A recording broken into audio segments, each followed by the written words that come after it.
தான் இருக்கு. அதனால மறுபடியும் சார்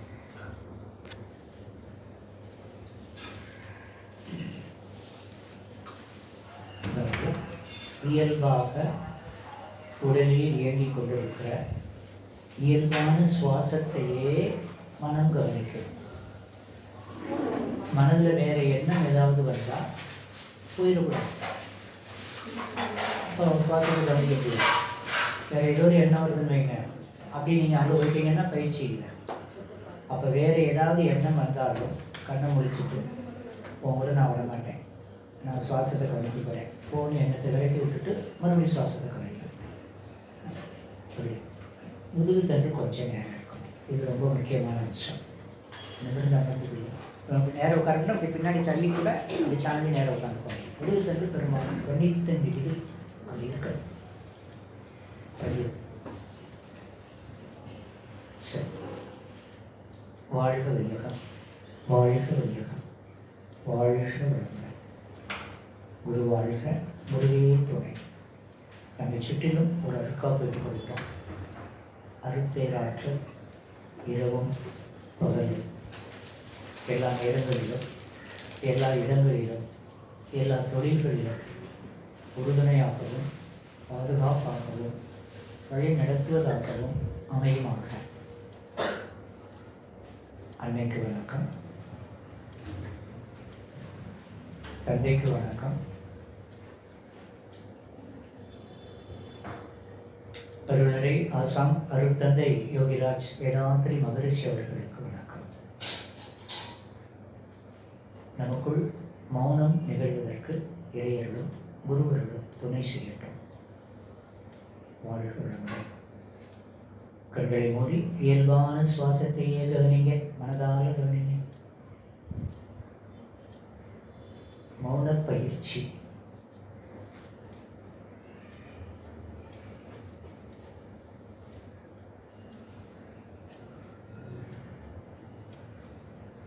சின்ன பிள்ளைகள் நீங்களும் கவனிக்கலாம். பிரீத், அதே மைண்டில் பாருங்க. கண்ணை மூடி அப்படியே கவனிங்க. நிமிர்ந்து உட்காந்துக்கோ.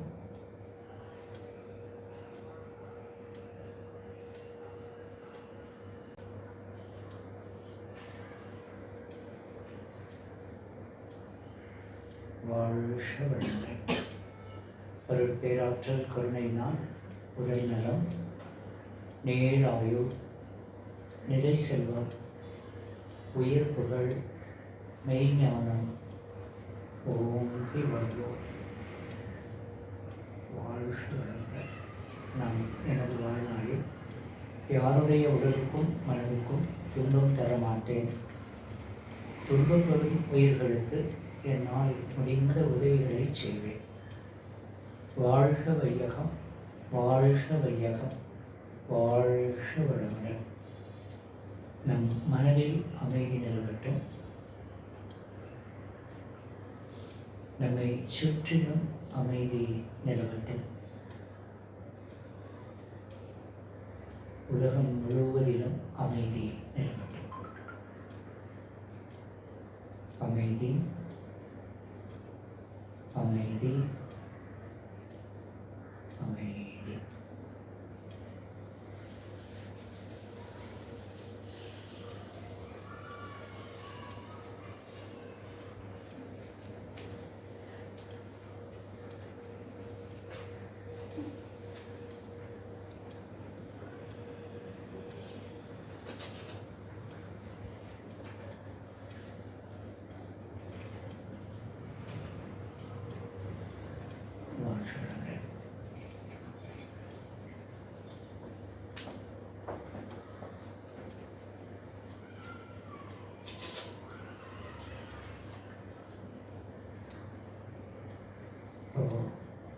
ஒரு 35 நிமிடங்கள் மௌன பயிற்சி பழகுனீங்க.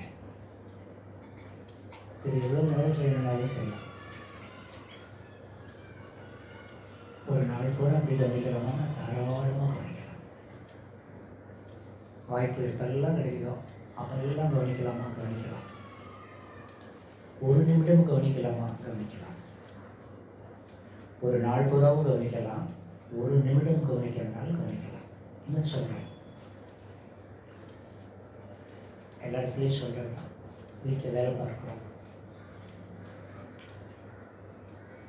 ஒரு தோசைக்கல் போட்டுக்கிறீங்க, தோசை வார்க்க போகிறீங்க, மாவு ஊற்றியாச்சு.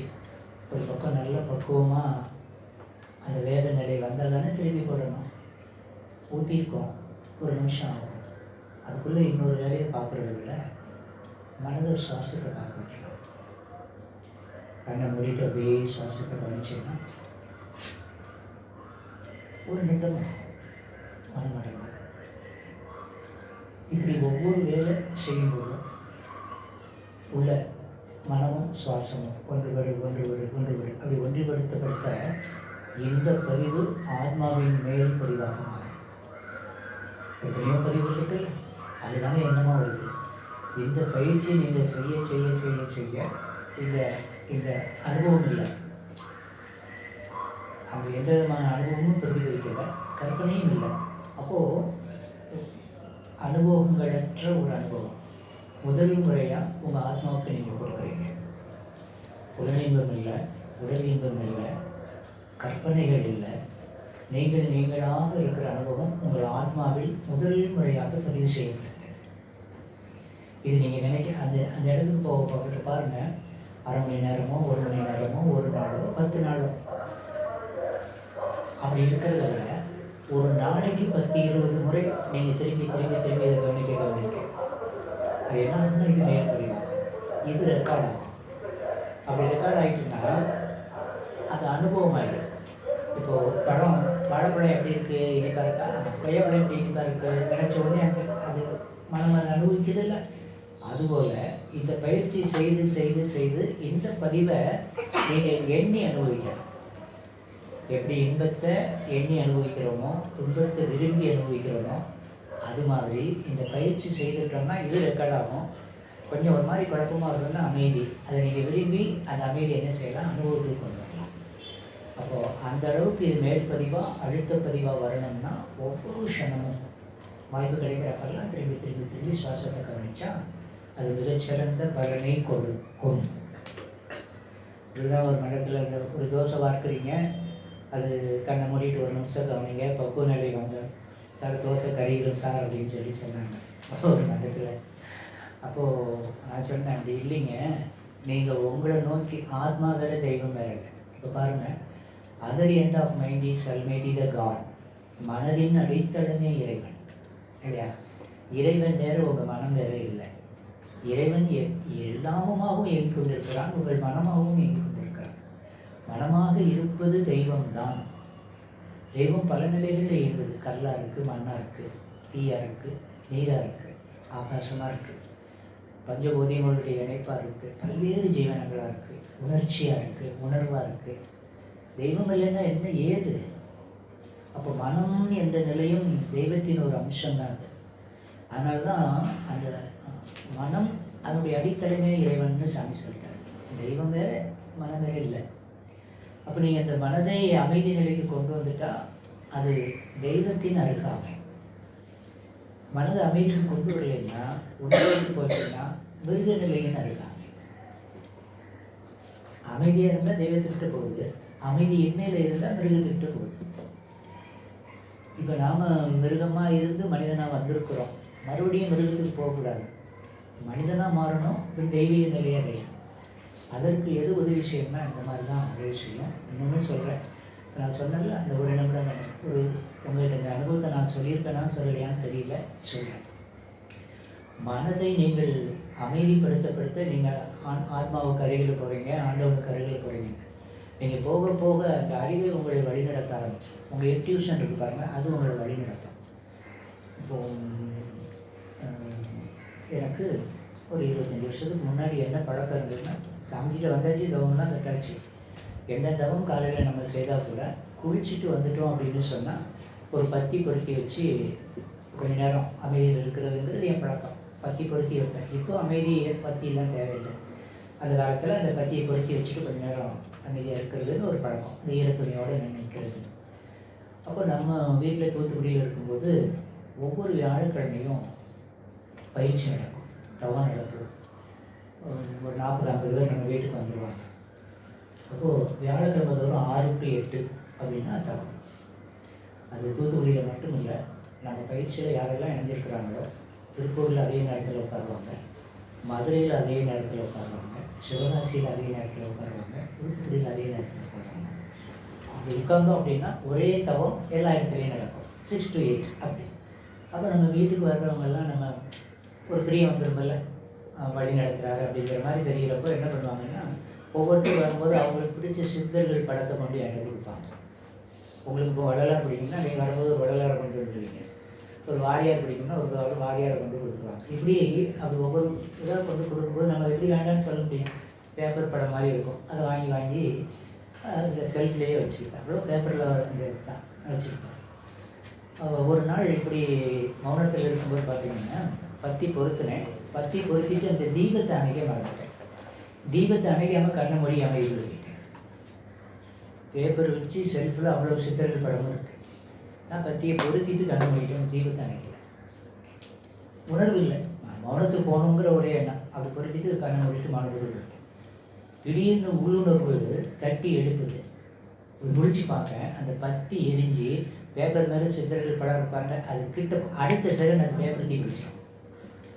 ஆனால் அந்த சனத்துக்கு கரெக்டாக உள்ளுணர்வு தட்டி எழுப்பி முடிக்க வைக்கிது. நான் முடிக்கலை. நீங்கள் உங்கள் ஆத்மாவை நோக்கி போயிட்டீங்கன்னு வச்சுக்கோங்க, நீங்கள் அறிவாகவே மாறிடுவீங்க.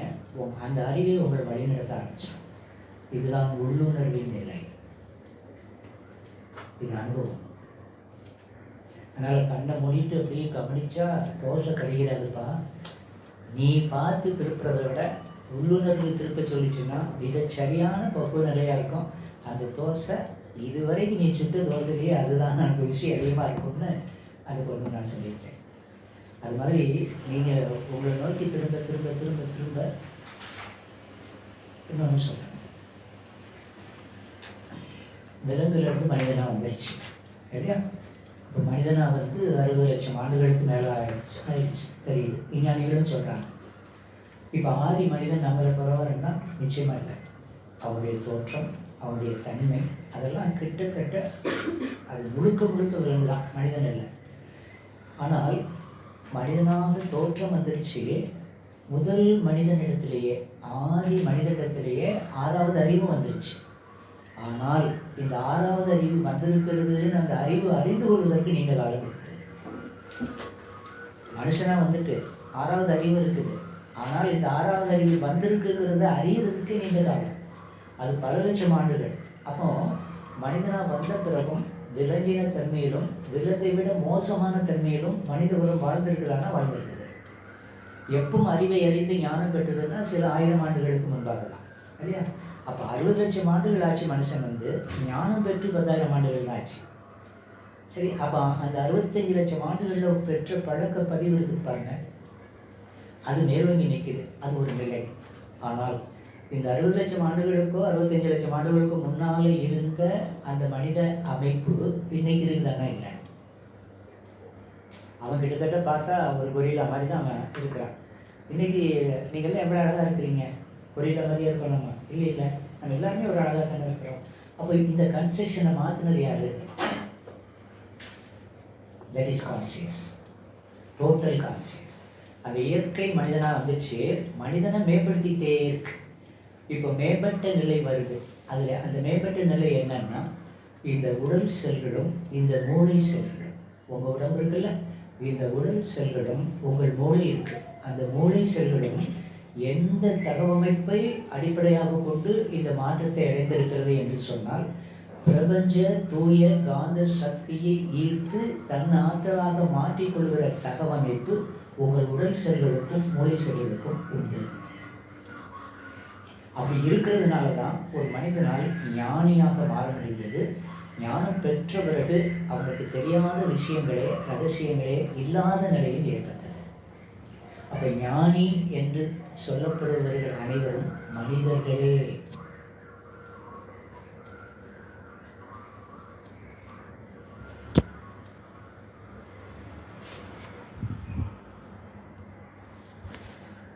ஞானினா எல்லாம் நம்மகிட்ட இருந்து வேறுபட்டவங்கன்னு நினைக்க வேண்டாம். நமக்கு என்ன உடல் அமைப்போ, நம்ம மூளை செல்களின் அமைப்பு என்னவோ அதே உடல் செல்கள் அமைப்பு, அதே மூளை செல்கள் அமைப்பு தான். அப்போ மனம் என்ற ஒன்றை எதை நோக்கி அவன் திருப்புகிறானோ அதற்கு தக்கவாறு இந்த உடல் செல்களும் மூளை செல்களும் வினைக்கு தக்கவாறு விளைவை கொடுக்கிறது. அவ்வளோதான். அப்போ உன் உடம்ப, உன் மனசை நீ எவ்வாறு எதற்கு பயன்படுத்துகிறாய் என்பது தான் நீ கவனிக்க வேண்டிய விஷயமே. அப்போது இப்போ பாருங்க, அப்போ பிரபஞ்ச ஆற்றல் இருக்குது. அது எப்போது இந்த உடல் அமைப்பு அத்தகைய தன்மை வாய்ந்ததுன்னு சொல்லிட்டேன். நம்ம உடல் தான் அவங்க உடலும், வேறு வித்தியாசம் இல்லை. அவர்களால் அந்த உன்னத நிலையை அடைந்த முடியுதுன்னா அவங்க அந்த மனதை திருப்புறாங்க. இப்போது முதல் முறையாக இந்த விஷயம் தெரியாமலே மனம் அனுபவங்களிலிருந்து விடுதலை பெறும் சுவாசத்தை கவனிக்கிற போது. இன்னும் சுவாசமும் மனமும் ஒன்றுபட்டு ஒரு அமைதி நிலைக்கு உடலும் மனமும் வருதுன்னு இல்லை. அதாவது அது காய சித்தி என்று சொல்வார்கள். இந்த உடம்பு தான் துடிக்கும். உடம்பு துடிக்கிறதுக்கு மன துடிப்பு காரணமாக இருக்கும். எல்லா அனுபவங்களையும் மனது துடிக்கும், உடம்பு துடிக்கும்.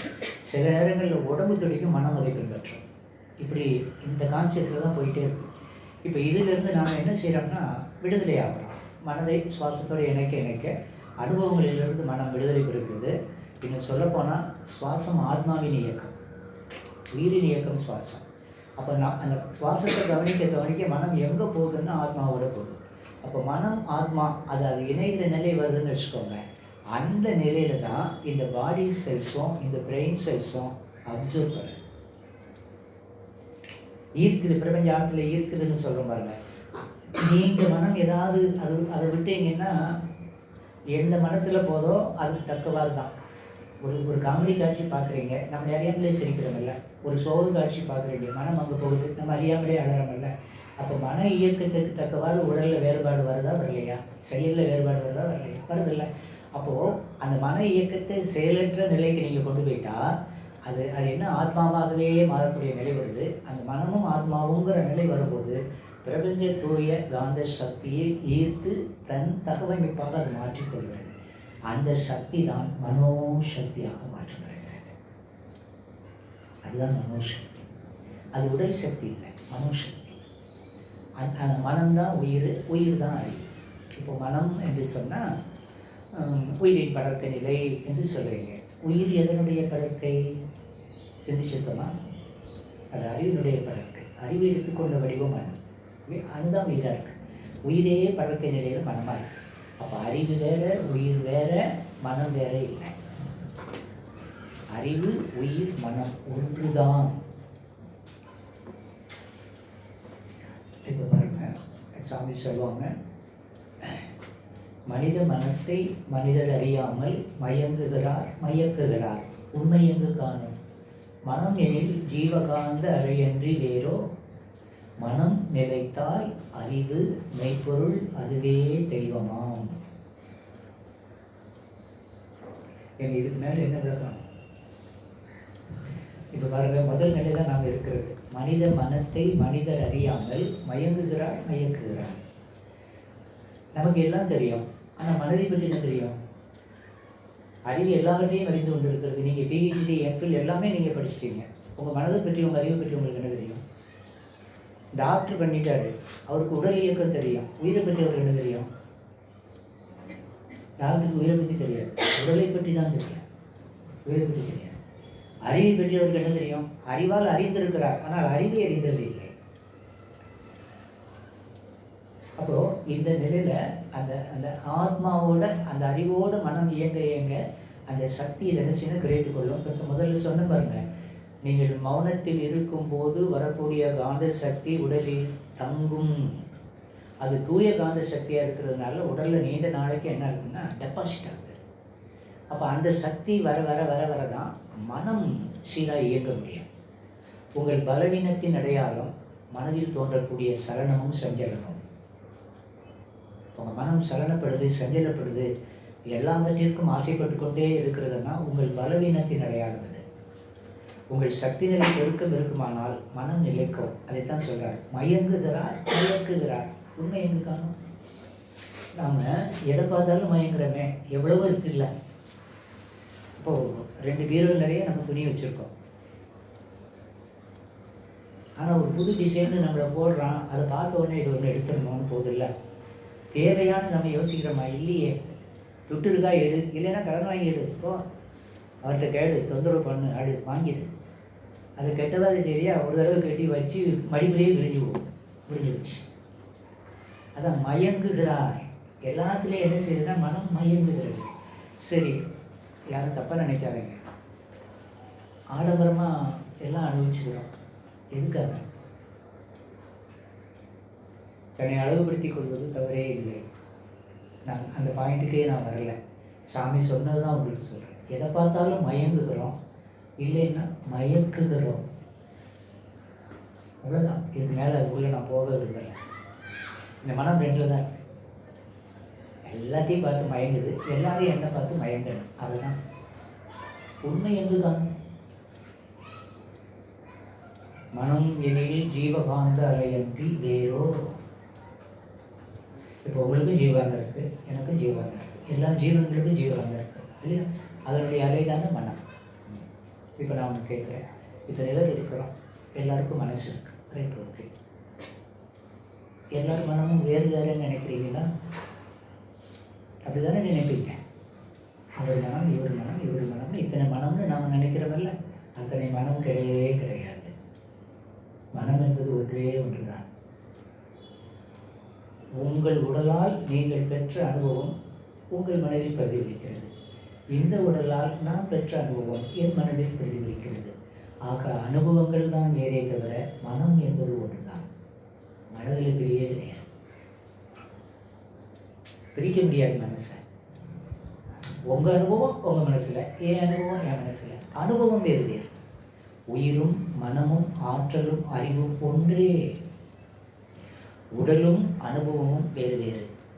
மற்றபடி உயிர், அறிவு, மனம் பிரிக்கவே முடியாது. அதுதான். இது எப்போ உணர முடியும்? அமைதியிலிருந்து உடல், உயிர், மனதை சிந்தித்தால் உணர முடியும். ஆகவே அமைதி அவசியம். இந்த பிறகு என்ன?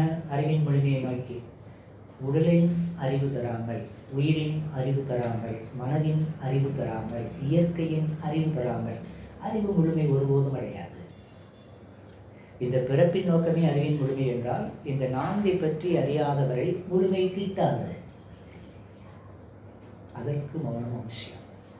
அப்போ முதல்ல சொன்னது லௌகீக வாழ்க்கையில் உறவுகளை நட்போடு அன்போடு பகிர்ந்து கொண்டு வாழ்வதற்கும் அமைதி அவசியம்.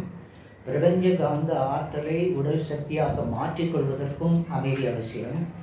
பிறப்பின் நோக்கமாகிய அறிவின் முழுமையை எய்வதற்கும் அமைதி அவசியம். அமைதி இல்லையே இது எதுவும் சாத்தியமாகாது.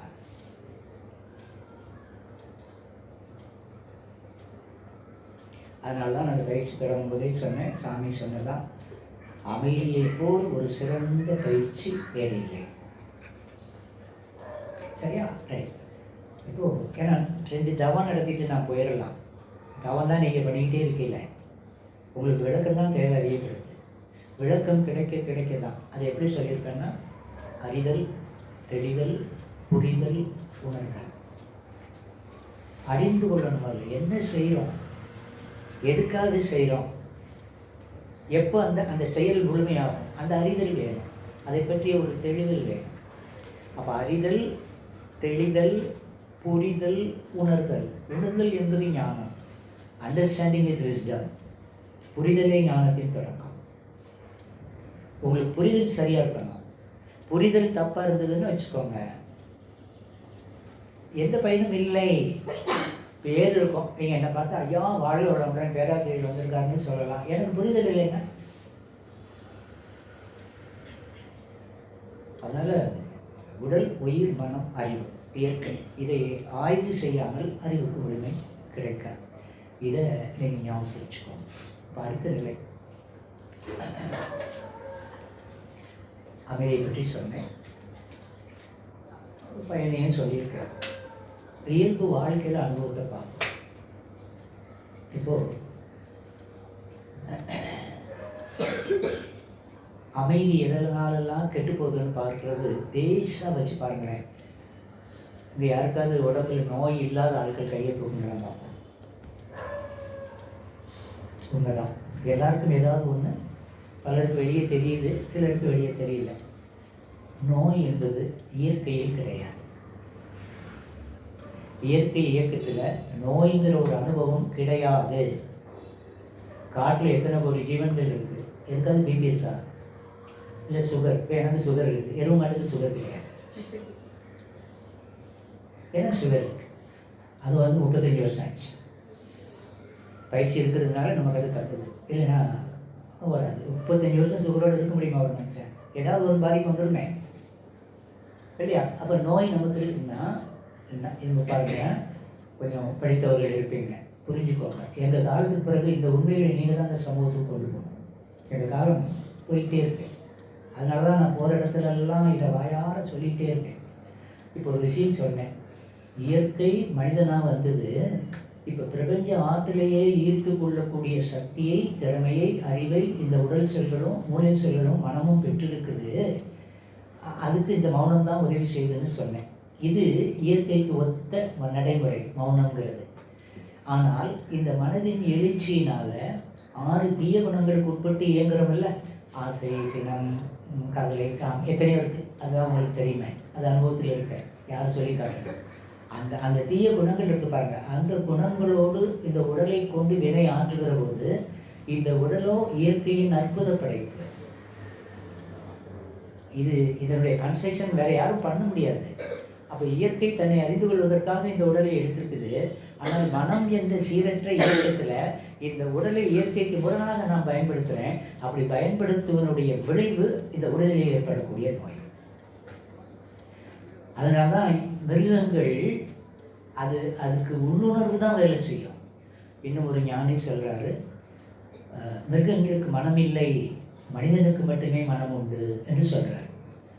ஆனால் அவன் ஞானி, நான் கூற்ற மறுக்கலை.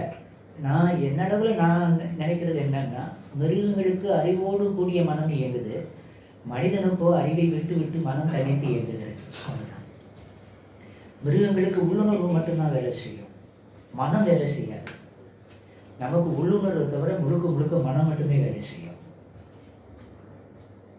இப்போ மனம் மட்டுமே வேலை செய்யறதுனால, உள்ளுணர்வை விட்டு அறிவை விட்டு மனம் இயங்குறதுனால அது இயற்கைக்கு முரணான செயலா? செய்யணும்னா உடம்பு கொண்டு தானே செய்ய வேண்டியிருக்கு. அப்போ இந்த உடம்பை இயற்கைக்கு முரணாக பயன்படுத்தினுடைய விளைவு உடலில் ஏற்படும் நோய்கள். அப்போ இயற்கைக்கு ஒத்த வாழ்வு வாழ்ந்தால் உடலில் நோய் என்பது இல்லை. சரி, இப்போ இவ்வளோ நேரம் அமைதியை சொன்னேன். உடம்புல நோய் வந்துட்டு அமைதியாக இருக்க முடியுமா?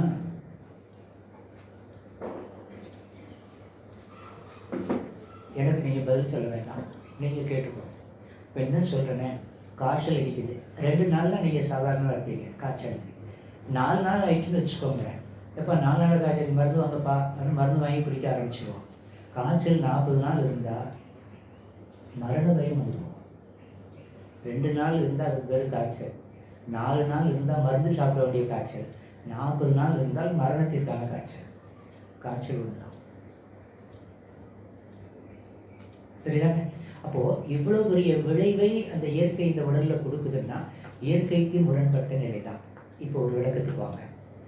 உடலில் நோய் வந்தால் அமைதி கெட்டு போகுது, இது எல்லாருக்கும் தெரியறதா?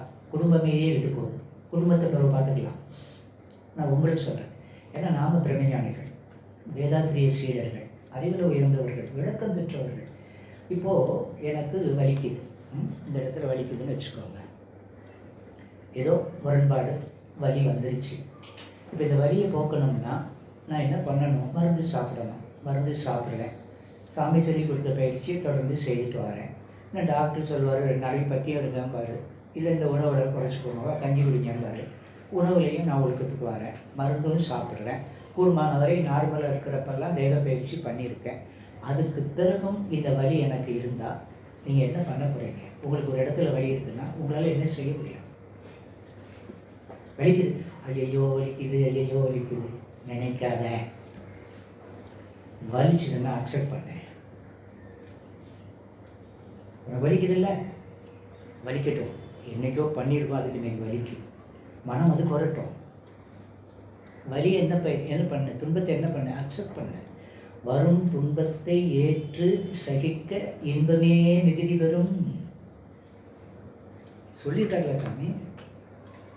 அப்போ வலிக்குதுன்னா அந்த வலியிலிருந்து அந்த துன்பம் குறையணும்னு நீங்கள் நினச்சா, மறுபடியும் சொல்கிறேன், மருந்து சாப்பிட்டு பத்தியம் இருந்து கூடுமான வரைக்கும் அபியாசங்களை தொடர்ந்து செய்த பிறகும் ஒரு வலி உடம்பில் இருந்தால் அதை எதிர்ப்பின்றி ஏற்றுக்கொள்ள பழகு. அக்செப்ட் பண்ண. துன்பம் பாதி குறையும். நீ எதிர்த்து நின்னா, ஐயோ வலிக்குதேன்னா வலி பெருகும். இயல்பான வலியை விட மனம் அதை நாடுவதால் வலி கூடும். நீ அதை ஏற்றுக்கொண்டால் துன்பத்தின் வலி குறையும். இன்னும் சொல்கிறேன், இன்னும் கொஞ்சம் வலி குறையணும்னா, என்ன அழகா வலிக்குது ரசி, விண்ணுன்னு என்ன அழகா தெரியும். அப்பா, நம்ம நினைச்சாலும் இந்த வழியை உருவாக்க முடியுமா? இயற்கையை அனுபவிக்க கொடுக்குதப்பா அப்படின்னு அதை ரசிக்கப்படாது. துன்பம் இருக்க முடியுமா? அதுதான் ஸ்பிரிச்சுவல் லைஃப், அதுதான் ஆன்மீகம். அது எங்கேயோ இருக்கு, நாம எங்கேயோ இருக்கோம். நுனிப்புள் மேயிறதுன்னு சொல்லுவாங்க. சாமி அன்பும் கருணையும் இருந்தவர் பெற்ற அனுபவத்தை அவர் பகிர்ந்தளிச்சுட்டு போயிட்டாரு. நாம் என்ன செஞ்சிட்டோம்? படிச்சிட்டோம். எல்லாருக்கும் எல்லாம் தெரியும். இப்போ எல்லாம் தெரிஞ்சதே பெரிய பிரச்சனை ஆகிப்போச்சு. தெரியாமல் இருக்கும்போதாவது கொஞ்சம் பரவாயில்லாமல் இருந்தோம். இப்போ எல்லாம் தெரிஞ்ச பிறகு அப்பா, தெளிதலும் புரிதலும் தவறாக இருக்கிறது. அறிஞ்சிட்டீங்க, தெளிதலில் ஒரு தன்மை குறைபாடு, புரிதலில் ஒரு தன்மை குறைபாடு இருக்கு. அது மனதின் குறை தான். இது நான் சொல்கிறேன். இந்த எத்தனையோ குறைகள் இருப்பதாக நீங்கள் நினைக்கிறீங்க, எல்லாவற்றிலும் குறை இருப்பதாக நினைக்கிறீங்க. மனிதனண்ட ஒரே ஒரு குறைதான் உண்டு. உண்மையில் உண்மையை பற்றாத குறையே பற்றாக்குறை. உங்களுக்கு ஒரு குறை இருக்குதுன்னா, நீங்கள் உண்மையை பற்றாத ஒரு குறைதான் உண்மையில் பற்றாக்குறை. அதை தவிர்த்து எந்த குறையும் நமக்கு இல்லை. உருவாக்கி வைத்திருக்கிற குறைகள் எல்லாம் மனதின் கற்பனை. பாருங்க, அப்போ உடல்ல ஒரு நோய் வந்துட்டாலே அமைதி போயிட்டுன்னா, நம்ம வாழ்க்கையில் இருக்கிற சிக்கல்களில் நாம் போய் சிக்கிக்கிட்டோம்னா அமைதி வருமா? சரி, நான் என்ன சொல்கிறேன், ஆராய்ச்சி இல்லாமல் சிக்கல்களையும் வெறுப்புகளையும் பகை உணர்ச்சிகளையும் பெருக்கிக்கிட்டே இருக்கிறேனே. இப்போ நான் கொஞ்சம் சின்ன பிள்ளைகள் கொஞ்சம் தான் இருக்கிறீங்க, என் வயசுக்கு கொஞ்சம் இருக்கிற ஆட்கள் ஒன்று ரெண்டு தான் தெரியுது. எங்களுக்கு கல்யாணம் பண்ணி 45 வருஷம் ஆச்சு. சின்ன சின்ன குறைகள் ஒருத்தருக்கு தான் இருக்கும். ஒருத்தர் குறையிலேயே பார்த்துக்கிட்டு இருந்தால் நாம் அமைதியாக இருக்க முடியுமா? அவங்க செய்கிற நல்லதை நினச்சா நம்ம சந்தோஷமாக இருக்க முடியுமா? இந்த அறிவு நமக்கு வேண்டாமா? நீ எதை பார்க்குற? சந்தோஷமாக இருக்கிறதுக்கான கல்யாணம் கட்டி குடும்பம் வச்சுருக்கோம். நீ விரும்பி பண்ணினியோ விரும்பாமல் பண்ணினியோ, நீயே பண்ணிக்கிட்டியோ, அது வேறு விஷயம். கட்டிக்கிட்டே இல்லை. அப்போது உன் வாழ்க்கை துணையிட்டு இருக்கிற குற்றங்கள், சின்ன சின்ன குற்றங்களையே பார்த்துக்கிட்டு இருக்கேன்னு வச்சுக்கோ. உன்னால் அமைதியாக இருக்க முடியுமா? சந்தோஷமாக இருக்க முடியுமா? சரி, அவங்க செய்கிற நல்லதை நினச்சி பார்த்தா சந்தோஷமாக இருக்கலாம்ல. எவ்வாறாயினும் சந்தோஷமாக இருக்க பழகிக்கொள். துன்பப்படுத்தாத ஒன்று. நீ அதுக்காக வரல. எஞ்சி இருக்கிற வாழ்க்கையாவது சந்தோஷமாக இருக்க வழி பாருங்க. போட்டு போட்டு போட்டு போட்டு இழுக்காத, துன்பத்தை இழுக்காத. இப்போ நம்ம காலத்துலையாவது, இப்போ உங்கள் காலத்துலையாவது இதை விட்டால் வேறு வழி இல்லை நமக்கு. ஏன்னா நீங்கள்லாம் வேலைக்கு போகல, சம்பாத்தியம் பண்ணலை. பொதுவாக சொல்கிறேன், பெண்கள் வேலைக்கு போகல, சம்பாத்தியம் பண்ணலை, படிக்கலை, ஓரளவு படிக்கலாம். இன்றைக்கி நம்ம எல்லாரையும் படிக்க வச்சுட்டோம், எல்லாரையும் வேலைக்கு போக விட்டுட்டோம், எல்லாம் லட்சக்கணக்கில் சம்பளம் வாங்க. அந்த புருஷன் முன்னாடிக்குள்ளே என்ன பார்க்குறாங்க? அவன் பண்ணுற குறையை தான் அவன் பார்க்குறான். 2 குறை, 3வது குறை வந்தால் இதை வேண்டான்னு டைவர்ஸ் பண்ணிடுறான். தாய்க்காரையும் சம்மதிக்கிறான். சரி, இன்னொன்று பார்த்துக்கலாம் போ. வாழ்கிற பிள்ளையே தாய் கெடுத்தாங்கிற மாதிரி இன்றைக்கி நிலை இருக்குது. எந்த பொண்ணுக்கு தாய் புத்தி சொல்கிறா? எங்கே போகுது சமூகம்? சரி, இவன் வேண்டான்ட்டு ஒரு டைவர்ஸ் பண்ணிவிட்டு அடுத்தவனை கட்டுற. அவன்கிட்ட 2 குறையை பார்ப்ப, அவனை விட்டுருவேன், அப்புறம் இன்னொருத்தனை கல்யாணம் பண்ணுவேன். உனக்கும் நாய்க்கு என்ன வித்தியாசம் இருக்குது?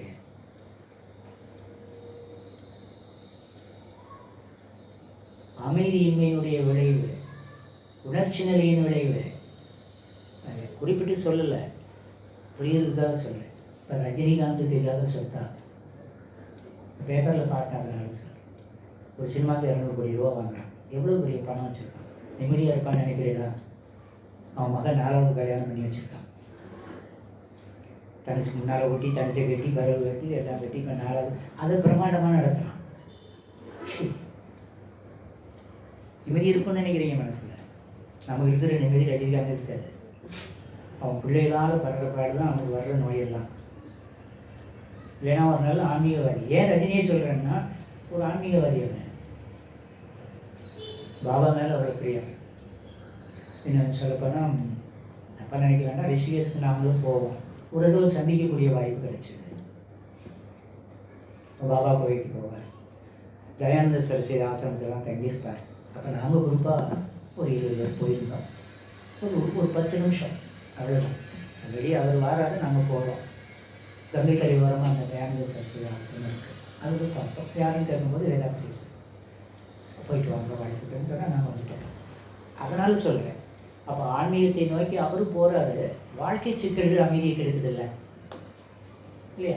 அப்போ நாம் சிந்திச்சு செயலாற்றி வாழலாம். எந்த முடிவையும் உணர்ச்சி நிலையில் எடுக்கக்கூடாது, உங்கள் அமைதியை கெடுத்துது. அதனால் நான் ஆரம்பிக்கும் போதே சொல்லிட்டேன், அமைதி வார்த்தையில் இல்லை, சடங்கு சம்பிரதாயம் இல்லை, அது ஒரு அனுபவம். அப்போ இந்த உண்மை தெரியணும். வாழ்க்கை சிக்கல்களுக்கு நமது அமைதியின்மையே காரணம்.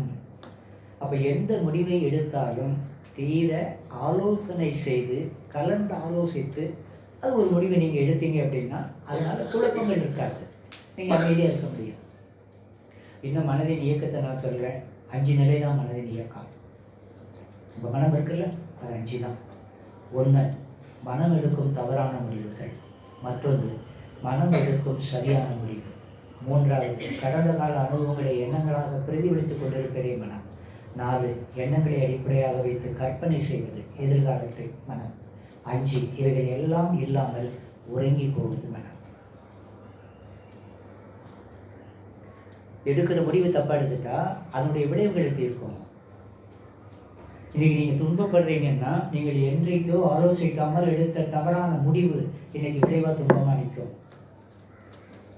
கொஞ்சம் சந்தோஷமாக இருக்கீங்க அப்படின்னு நீங்கள் நினைச்சிங்கன்னா நீங்கள் எடுத்த சரியான முடிவு, அதனால் கொஞ்சம் சந்தோஷமாக இருக்கீங்க.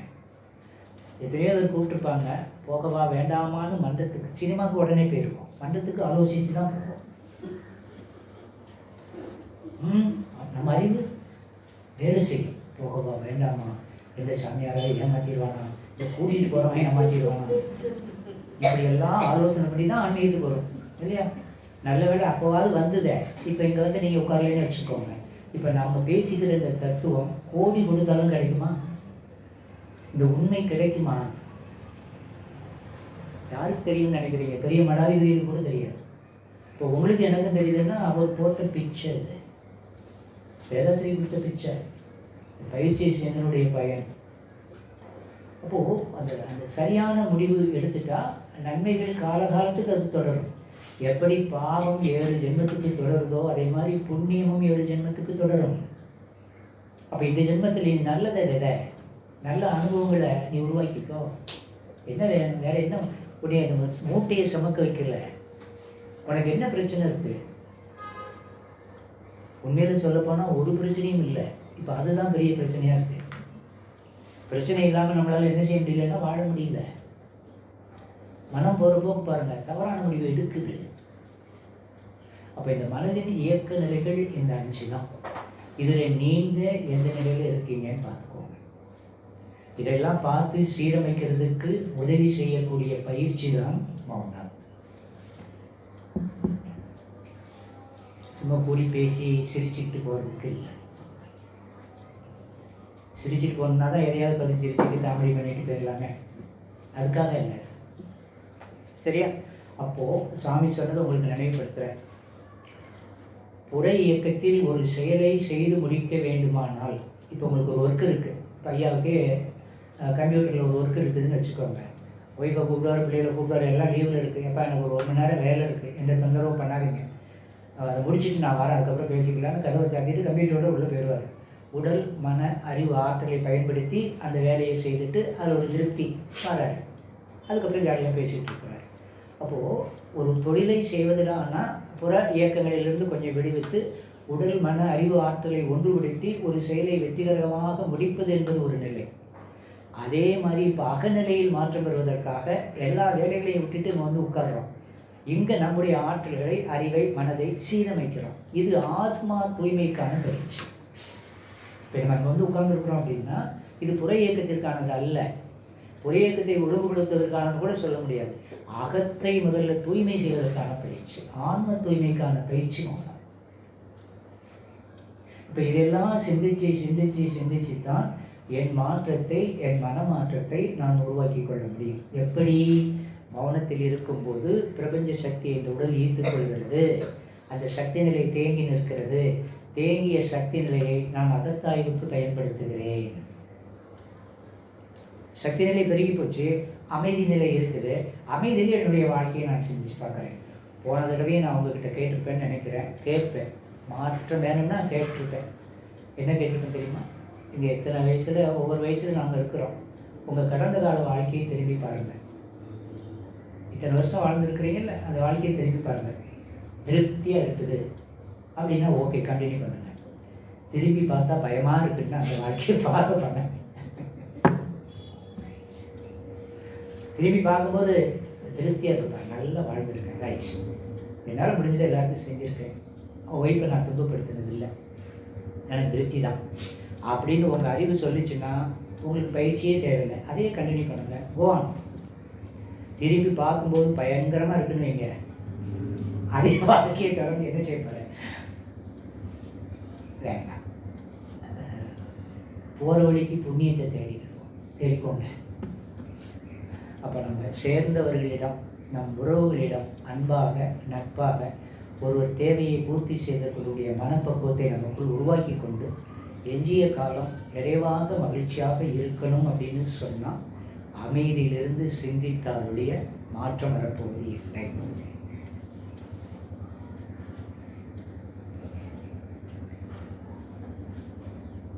ஆகையினால் அமைதி பெறுவேன், சிந்தனை செய்வேன். சரியா? இன்னைக்கூட போகிறதில்லை, இந்த 9 நாளோட போகிறதில்லை. ஒவ்வொரு நாளும் நீங்கள் அமைதிக்கணும். நான் தான் சொன்னேன், ஒவ்வொரு காரியம் செய்யும்போது வாங்க. ஒரு விளக்கமாக நான் சொல்கிறேன். எந்த காரியம் செய்வதற்கு முன்னாலும் ஒரு நிமிடம் மௌனத்தில் இருந்து கொண்டு செய்யுங்கள். அந்த செய்கிற காரியத்தில் உங்களுக்கு திருப்தி இருக்கும். அதனால் நல்ல பயனே விளையும். ஒரு ஒர்க்கு ஆரம்பிக்கிறீங்கன்னா கொஞ்ச நேரம் மௌனத்தில் இருந்து ஆரம்பிக்கணும். அதுதான் மூலம், அதுதான் வெற்றி, அதுதான் தன்முனைப்பு அற்ற வினையாக மாறும். இதெல்லாம் சாமி சொல்லி கொடுத்துருக்கு. ஆகையினால் இந்த மௌனத்தை எதிர்கால நன்மைக்கு பயன்படுத்திக் கொள்ளும் அறிவை தயவு செய்து வளர்த்துக் கொள்ளுங்கள். நீங்களும் உங்கள் குடும்பமும் சந்தோஷமாக இருப்பதற்கு நீங்களே அடித்தளமாக மாறிக்கொள்ளும். அதுக்கப்புறம் ஞானத்தை வச்சுக்கோங்க. இறை ஞானம் இருக்குல்ல, அது அதுக்கப்புறம். குடும்ப ஞானமே இல்லாமல் இறை ஞானத்துக்கு எங்கே போகும்? நான் சொல்லியிருக்கிறேங்க, இதை கண்ணை மூடி ஒரு 10 நிமிஷம் ஆரம்பிச்சுக்கணும். உங்கள் லைஃப் இருக்குது, எத்தனையோ ஏமாற்றங்கள் இருக்கும், எத்தனையோ வலிகள் இருக்குது. இந்த வலியோ ஏமாற்றமாக வருவதற்கு என்ன காரணம்? என் தவறு ஏதாவது இருக்கிறதா? அவங்க அப்படி நடந்தாங்கன்னா நான் அதுக்கு ஏதாவது காரணமாக இருந்திருப்பேன். இப்படி கொஞ்சம் பார்த்து மாற்ற வேண்டியதை மாற்றி அமைத்துக் கொள்ளுங்கள். மாற்ற முடியாததை ஏற்றுக்கொள்ளுங்கள். மாற்றக்கூடியதை மாற்றுங்க. இது மாற்ற முடியாதது அவ்வளோதான்னா அதை ஏற்றுக்கொள்ளுங்கள். மாற்ற முடியும்னு இருந்தால் மாறுவதற்கு உங்களை நீங்கள் மாற்றிக்கொள்ளுங்கள். சரியா? வாங்க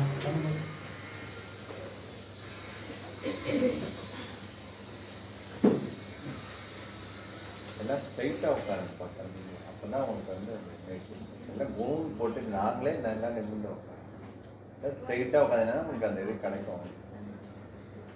முடிஞ்ச அளவுக்கு ஸ்ட்ரைட்டாக உட்காந்து.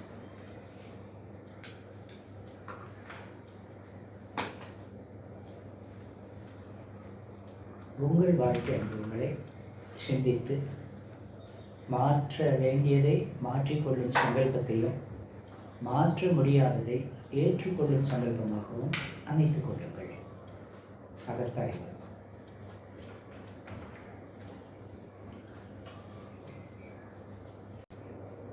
வாழ்க வளமுடன். அவரவர் வாழ்க்கை சூழ்நிலைக்கு ஏற்ப தேவையான மாற்றங்களை செய்து கொள்வது என்று சங்கல்பம் எடுத்திருக்கிறீங்க. சங்கல்பம் எடுத்தால் மட்டும் போதாது, எடுத்த சங்கல்பத்தை ஈடேற்றி காட்டணும். அதற்கான பயிற்சி கூடம் தான் நம் குடும்பம். அவங்க பெறுகிற தத்துவ விளக்கத்தையும் எடுத்த சங்கல்பத்தையும் தேவைப்படுகிற போது குடும்பத்தில் பயன்படுத்தி நீங்களும் உங்கள் உறவுகளும் எதிர்காலத்தில் மகிழ்ச்சியான நிம்மதியான வாழ்க்கைக்கு இந்த அகத்தாய்வு சிந்தனை பயன்பெறட்டும். இளையர்களும் குருவர்களும் அதற்கு துணை செய்யட்டும் என்று சொல்லி இந்த சிந்தனையை நாம் இதோடு நிறைவு செய்கிறோம். வாழ்க வளமுடன்.